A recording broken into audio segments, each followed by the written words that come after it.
പഹൽഗാം ഭീകരാക്രമണത്തിൽ തീവ്രവാദ ബന്ധമുള്ള രണ്ടുപേരെ അറസ്റ്റ് ചെയ്ത സുരക്ഷാ സേന കുൽഗാം ജില്ലയിലെ തോക്കർപാറയിൽ നിന്നുമാണ് ഇവരെ രണ്ടുപേരെയും അറസ്റ്റ് ചെയ്തത്. കുൽഗാമിൽ 2 ഭീകരരുടെ വീടുകൾ തകർത്തു. വിവരങ്ങൾ സ്വാതി നൽകും. സ്വാതി, ഭീകരർക്കായുള്ള തിരച്ചിൽ തുടരുന്ന സമയത്ത് അതിർത്തിയിൽ പാക് പ്രകോപനം ഇപ്പോഴും സൃഷ്ടിക്കുന്നു എന്ന് വേണം മനസ്സിലാക്കാൻ.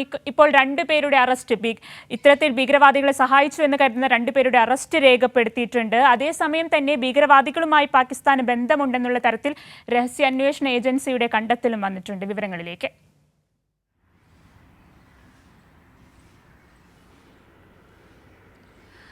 അനന്യ, പെഹൽഗാം ഭീകരാക്രമണവുമായി ബന്ധപ്പെട്ട കനത്ത നടപടികളിലേക്ക്, സുരക്ഷാ നടപടികളിലേക്ക് തന്നെയാണ് കേന്ദ്രസേന പോയിട്ടുള്ളത്. അതിന്റെ ഭാഗമായി വിവിധയിടങ്ങളിൽ തിരച്ചിലടക്കം ശക്തമാക്കിയിട്ടുണ്ട്.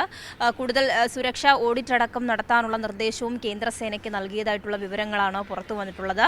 ഇതിന്റെ ഭാഗമായി തന്നെ 2 തീവ്രവാദി ബന്ധമുള്ള 2 പേരെ ഇപ്പോൾ സൈന്യം അറസ്റ്റ് ചെയ്തതായിട്ടുള്ള വാർത്തകൾ കൂടി പുറത്തു വന്നിട്ടുണ്ട്. കുൽഗാം ജില്ലയിലെ തോക്കർപാറയിൽ നിന്നാണ് ഇവരെ അറസ്റ്റ് ചെയ്തിട്ടുള്ളത്. അതിനോടൊപ്പം തന്നെ പാകിസ്ഥാന്റെ ഭാഗത്തു നിന്നും നിയന്ത്രണ രേഖയ്ക്ക് സമീപം നിരന്തരമായിട്ടുള്ള പ്രകോപനങ്ങൾ ഉണ്ടാകുന്നു, വെടിവെക്കുന്ന സാഹചര്യം ഉണ്ട് എന്നുള്ളതാണ് സൈന്യം ഇപ്പോൾ അറിയിച്ചിട്ടുള്ളത്. അതോടൊപ്പം തന്നെ തിരിച്ചടിക്കുന്ന നടപടികളിലേക്ക് സൈന്യവും കടന്നിട്ടുണ്ട്. അതേസമയം ഈ പാകിസ്ഥാനുമായുള്ള ബന്ധം, ഈ ഭീകരർക്ക് പാകിസ്ഥാനുമായി ബന്ധമുണ്ട് എന്നുള്ള ദൃക്സാക്ഷി രേഖകൾ, അതോടൊപ്പം ഡിജിറ്റൽ രേഖകൾ അടക്കം പരിശോധിച്ചതായി രഹസ്യാന്വേഷണ ഏജൻസി പുറത്തുവിട്ടിട്ടുണ്ട്. രഹസ്യാന്വേഷണ ഏജൻസിയുടെ ഈ കണ്ടെത്തലിന്റെ ഭാഗമായി തന്നെ വിദേശ രാജ്യങ്ങളുമായി ഒക്കെയും പ്രധാനമന്ത്രി നരേന്ദ്രമോദി 13 ലോകരാഷ്ട്രങ്ങളുമായി സംസാരിച്ചിട്ടുണ്ട്, ഫോൺ സംഭാഷണം നടത്തിയതായും വ്യക്തമാക്കിയിട്ടുണ്ട്. ഇതിലൂടെ ഈ പാകിസ്ഥാൻ ബന്ധം ഇപ്പോൾ കണ്ടെത്തിയ സാഹചര്യത്തിൽ നിരവധിയായിട്ടുള്ള നുഴഞ്ഞുകയറ്റം അടക്കം ഈ ഇന്ത്യയിലേക്ക്, ഈ പെഹൽഗാം അടക്കമുള്ള സ്ഥലങ്ങളിലേക്ക് നടത്തിയതായാണ് രഹസ്യാന്വേഷണ ഏജൻസി വെളിപ്പെടുത്തിയിട്ടുള്ളത്.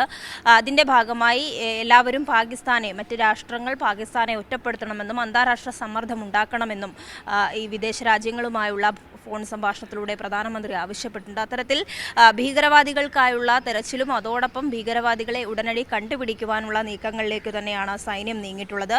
അതേസമയം ഈ സംഭവങ്ങളെ ഒക്കെയും അപലപിച്ചുകൊണ്ട്, ഈ പെഹൽഗാം ഭീകരാക്രമണത്തിൽ 26 പേർ കൊല്ലപ്പെട്ട സാഹചര്യത്തെയും ഒക്കെയും അപലപിച്ചുകൊണ്ട് ഐക്യരാഷ്ട്ര സംഘടനയുടെ സുരക്ഷാ കൗൺസിൽ അടക്കം രംഗത്ത് വന്നിട്ടുണ്ട്. ആരാണോ ഇതിന് ഉത്തരവാദികളായിട്ടുള്ളത്, ആരാണോ ഇവർക്ക്, ഈ ഭീകരവാദികൾക്ക് സാമ്പത്തിക സഹായവും ആയുധ സഹായവും നടത്തുന്നത്, അവരെയൊക്കെയും നിയമത്തിന് മുന്നിൽ കൊണ്ടുവരണമെന്ന ആവശ്യമാണ് സുരക്ഷാ കൗൺസിൽ മുന്നോട്ട് വെച്ചിട്ടുള്ളത്.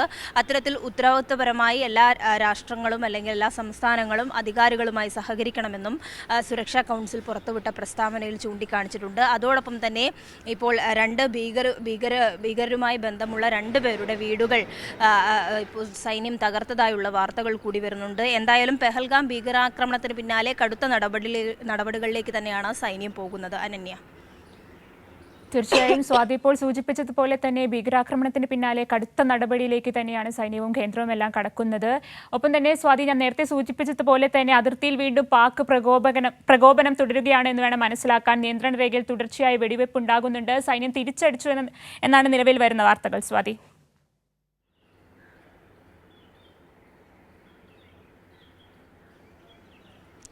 നിയന്ത്രണ രേഖയ്ക്ക് സമീപം തുടർച്ചയായിട്ടുള്ള വെടിവെപ്പുകൾ ഉണ്ടാകുന്ന സാഹചര്യമാണ്. കഴിഞ്ഞ ദിവസങ്ങളിലൊക്കെയും ഈ അതിർത്തി പ്രദേശങ്ങൾ ഏറ്റവും ഈ തീവ്രവാദ മേഖലകൾ അല്ലെങ്കിൽ അക്രമ സാധ്യതാ മേഖലകളായിട്ടുള്ള പുൽവാം, അതോടൊപ്പം തന്നെ പൂഞ്ച്, ഉറി ഉൾപ്പെടെയുള്ള, അനന്ത്നാഗ് ഉൾപ്പെടെയുള്ള സ്ഥലങ്ങളിലും ഇത്തരത്തിൽ വെടിവെപ്പ് ഭീകരവാദികളുടെ ഭാഗത്തു നിന്നുണ്ടാകുന്ന സാഹചര്യം. അതിന് പിന്നാലെയാണിപ്പോൾ നിയന്ത്രണ രേഖയിൽ പാക് പ്രകോപനം കൂടി ഉണ്ടാകുന്നുവെന്ന് സൈന്യം ഇപ്പോൾ അറിയിച്ചിട്ടുള്ളത്. എന്നാൽ ആളപായമൊന്നും തന്നെയും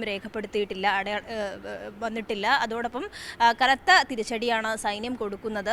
വെടിവെപ്പ് പുലർച്ചെ മുതൽ ഉണ്ടാകുന്നു, നിരന്തരമായുള്ള വെടിവെപ്പ് ഉണ്ടാകുന്നുണ്ട് എന്നുള്ളതാണ് ഇപ്പോൾ സൈന്യം പറയുന്നത്. എന്തായാലും ഈ അതിർത്തി മേഖലകളിൽ കനത്ത സുരക്ഷ ഇപ്പോൾ നിലവിലുണ്ട്. കൂടുതൽ സേനയൊക്കെ വിന്യസിച്ചുകൊണ്ട് ഒരു തരത്തിലും ഈ ജനങ്ങൾക്ക് ആശങ്ക ഉണ്ടാക്കുന്ന തരത്തിലേക്കുള്ള ഒരു പ്രശ്നങ്ങളിലേക്കും പോകരുത്. പെഹൽഗാം ഭീകരാക്രമണത്തിന്റെ പശ്ചാത്തലത്തിൽ തന്നെ കടുത്ത ജാഗ്രത നിരവധി ഇടങ്ങളിൽ തുടരുന്ന സാഹചര്യത്തിൽ കൂടിയാണ് ഈ പാകിസ്ഥാന്റെ ഭാഗത്തു നിന്ന് നിരന്തര പ്രകോപനം ഉണ്ടാകുന്നത് എന്നുള്ളതും സൈന്യം വ്യക്തമാക്കിയിട്ടുണ്ട്. അത്തരത്തിൽ തിരിച്ചടികളും വെടിവെപ്പും തിരിച്ചും നടത്തുന്നതായാണ് സൈന്യം ഇപ്പോൾ അറിയിച്ചിട്ടുള്ളത്. അനന്യ. തീർച്ചയായും സ്വാതി, പഹൽഗാം ഭീകരാക്രമണത്തിൽ തീവ്രവാദ ബന്ധമുള്ള 2 പേർ അറസ്റ്റ് ചെയ്തിട്ടുണ്ട് എന്നുള്ളതാണ് ഏറ്റവും പുതിയ വാർത്ത. കുൽഗാം ജില്ലയിലെ തോക്കർപാറയിൽ നിന്നുമാണ് ഇവരെ അറസ്റ്റ് ചെയ്തത്. കുൽഗാമിൽ 2 ഭീകരരുടെ വീടുകൾ കൂടി തകർത്തിട്ടുണ്ട്. ഭീകരവാദികളുമായി പാകിസ്ഥാന് ബന്ധമുണ്ടെന്ന് രഹസ്യാന്വേഷണ ഏജൻസി കണ്ടെത്തിയിട്ടുണ്ട്. ഇതിന്റെ ഭാഗമായി അതിർത്തിയിൽ വീണ്ടും പാക് പ്രകോപനം നിയന്ത്രണ രേഖയിൽ തുടർച്ചയായ വെടിവെപ്പും തുടരുന്നുണ്ട് എന്നാണ് നിലവിൽ സ്വാതി നൽകുന്ന വിവരങ്ങൾ.